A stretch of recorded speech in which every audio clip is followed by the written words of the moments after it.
All right, so what exactly is preventing us from doing the shadow work? Number one, the average person does not want to look at their past. They don't want to sit still and be mindful and examine their present circumstance. And they really don't want to take the time to piece the two together. Number two, really despises the idea of being tested. We don't want to believe that we have to go through a test to earn anything.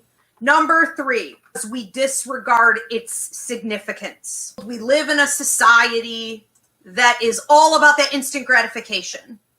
If there's no immediate payoff, if it's not something tangible, if it's not something materialistic or useful, then it's more of like a suggestion. But it is actually the foundation of all of our future prosperity.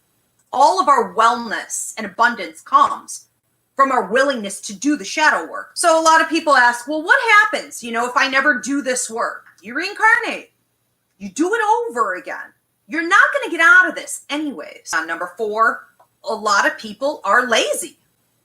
That's it. In a very simple way, we don't feel like it. We think there are shortcuts.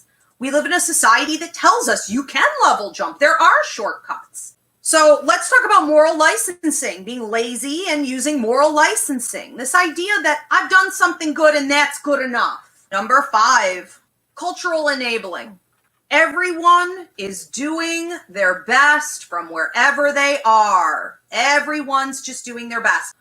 Take a look around you. Do you really believe that everyone is doing their best from where they are? Get serious. We enable because it's easier on us too. No one's being held accountable. No one is being forced to take responsibility. Number six, we feel it's like a rabbit hole. They don't know what else is going to come up. They don't know how long they're going to be there. And a lot of people don't want to get invested in therapy because they think that therapy is like a lifelong commitment. They're never going to get out of it. But we have to remember that we have control over this. We have to get over the sense of entrapment. Well, we look for the patterns. You have to find it in your life. And it's pretty obvious once you sit and take the time to reflect. Number one, ego. Instead of coming from a place of faith and productivity, positivity, and love, we come from a place of ego, which is fear and control and manipulation. Your fear of leveling up. This idea that you are somehow faking it. This idea that whatever you've earned in your life, you're not deserving of. That people think of you as having certain skills or you as being more competent, but inside you don't think that you are. You can't choose to sit still for the rest of your life. You are going to need to level up. Number three, victimhood mentality. We have two futures.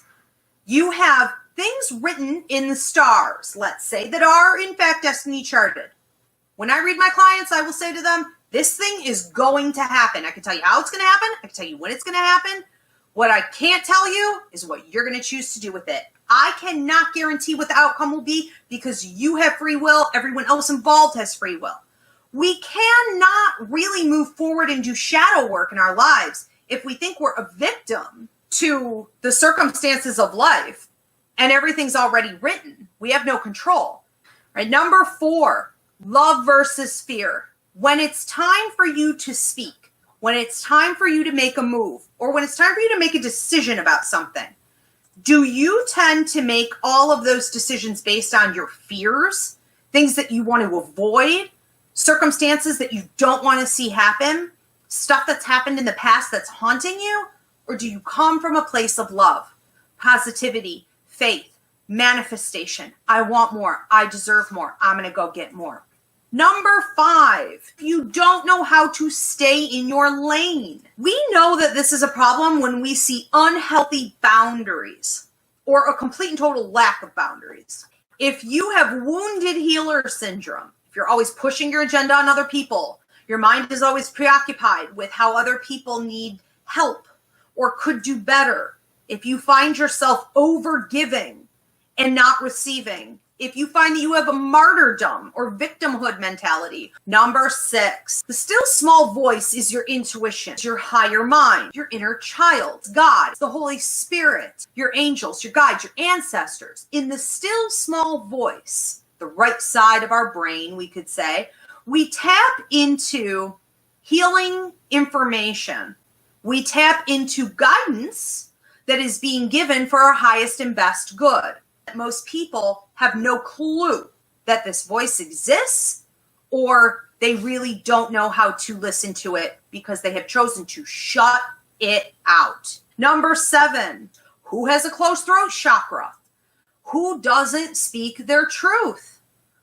Do you sometimes avoid speaking your truth because you don't want to rock the boat or you don't think it's going to be effective? Do you find that even when you do speak your truth, it's disrespected, it's disregarded, it's ignored? We have to get over what other people are going to do as a reaction to us speaking our truth. Number 8, hate less, forgive more.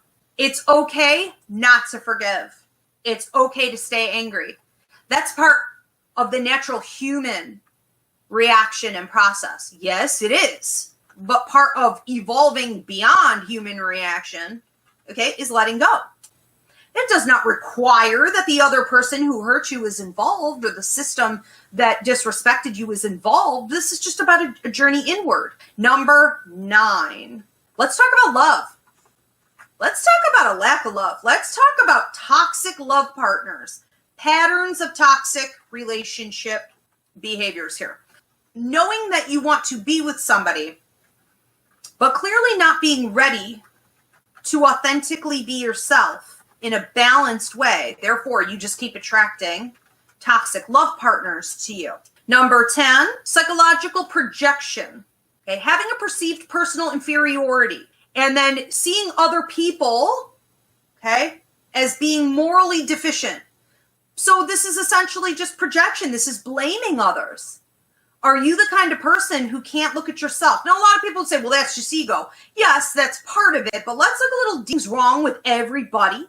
Do you find things wrong with every situation in your life? Every time something goes wrong, are you just like having a hissy fit and it's like, well, this shouldn't have happened and that shouldn't have happened? Are you a Karen? Are you complaining to the managers all the time? Is it always somebody else's problem?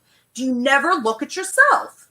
Number 11, you need to look at your triggers. So one easy way to find areas where we need to do shadow work is to know the systems: astrology, numerology, and your life contract. It is about points, pivotal points, where the person is going to be tested, and the person in that test is hopefully going to see it as a karmic opportunity to reach a higher level of prosperity.